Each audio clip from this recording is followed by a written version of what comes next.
کسی زمانے میں ایک قصاب رہتا تھا۔ اس کی عادت تھی کہ وہ رات کے اندھیرے میں جانور ذبح کرتا اور دن کے وقت اپنی دکان پر گوشت لا کر بیچتا تھا۔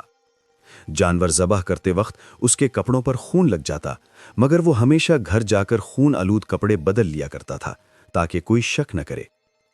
ایک رات وہ حسب معمول جانور ذبح کر کے واپس آ رہا تھا کہ اچانک راستے میں ایک آدمی چیختا چلاتا اس کی طرف آیا اور اس سے لپٹ گیا۔ قصاب گھبرا گیا۔ اس نے دیکھا کہ اس آدمی کے جسم سے خون بہہ رہا ہے۔ وہ ابھی سمجھ ہی رہا تھا کہ معاملہ کیا ہے کہ اچانک وہ آدمی اس کے سامنے ہی دم توڑ گیا۔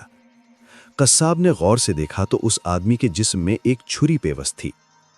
اصل قاتل اندھیرے کا فائدہ اٹھا کر بھاگ چکا تھا، مگر مرنے والے نے آخری لمحوں میں یہی سمجھا کہ قصاب ہی اس کا قاتل ہے، کیونکہ اس کے کپڑوں پر خون لگا ہوا تھا۔ کچھ ہی دیر میں لوگ وہاں جمع ہو گئے۔ انہوں نے ایک طرف لاش دیکھی، دوسری طرف قصاب کو، اور اس کے خون آلود کپڑوں کو دیکھ کر بغیر تحقیق کے فیصلہ کر لیا کہ قاتل یہی ہے۔ لوگوں نے اسے پکڑ لیا اور قاضی کے پاس لے گئے۔ عدالت میں مقدمہ چلا۔ قاضی نے لاش دیکھی، گواہوں کی باتیں سنی اور حالات کی بنا پر فیصلہ سنا دیا۔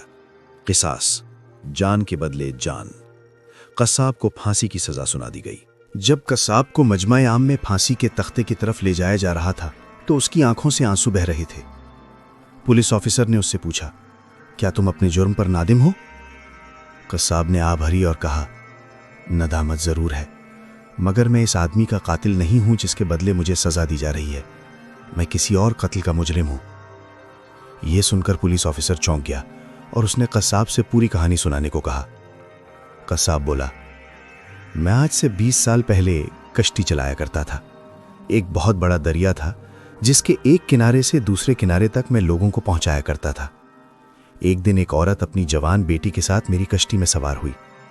وہ لڑکی بے حد خوبصورت تھی، جیسے چاند کا ٹکڑا۔ میرا دل اس پر آ گیا۔ میں نے اشاروں میں بات کی، اس نے بھی جواب دیا۔ آہستہ آہستہ ہمارے درمیان تعلق بن گیا، مگر وہ لڑکی نیک تھی۔ اس نے کہا، میں نکاح کے بغیر تمہارے پاس نہیں آ سکتی۔ اگر تم مجھ سے محبت کرتے ہو تو میرے والدین سے رشتہ مانگو۔ میں اس کے باپ کے پاس گیا، مگر اس نے صاف انکار کر دیا۔ اس نے کہا، تمہارے پاس نہ علم ہے، نہ کردار، نہ حیثیت۔ میں اپنی بیٹی تمہیں نہیں دے سکتا۔ قصاب نے روتے ہوئے کہا، میں ٹوٹ گیا۔ 2 سال تک اسی غم میں جیتا رہا۔ قصاب نے کہنا جاری رکھا، ایک دن پھر میں کشتی چلا رہا تھا کہ ایک عورت بچے کے ساتھ سوار ہوئی۔ میں نے غور سے دیکھا تو وہی لڑکی تھی، مگر اب شادی شدہ اور ماں بن چکی تھی۔ میں نے اس سے بات کرنے کی کوشش کی، مگر اس نے سختی سے کہا، میں اب کسی کی بیوی ہوں، کسی کی امانت ہوں، خیانت نہیں کر سکتی۔ میرے دل پر شیطان غالب آ گیا۔ میں نے اسے گناہ پر آمادہ کرنا چاہا، مگر وہ ڈٹی رہی۔ میں نے اس کا معصوم بچہ چھین لیا اور دھمکی دی کہ اگر وہ نہ مانی تو بچے کو دریا میں پھینک دوں گا۔ اس نے اللہ اور رسول کا واسطہ دیا، مگر میری درندگی نہ رکی۔ اسی دوران وہ بچہ میرے ہاتھوں مر گیا۔ پھر بھی وہ عورت اپنے ایمان پر قائم رہی۔ مجھے خوف ہوا کہ وہ مجھ پر مقدمہ کرے گی، اس لیے میں نے اپنے گناہ کو چھپانے کے لیے اسے بھی قتل کر کے دریا میں پھینک دیا۔ قصاب کی آواز لرز رہی تھی، یہ سب میں نے 20 سال پہلے کیا تھا۔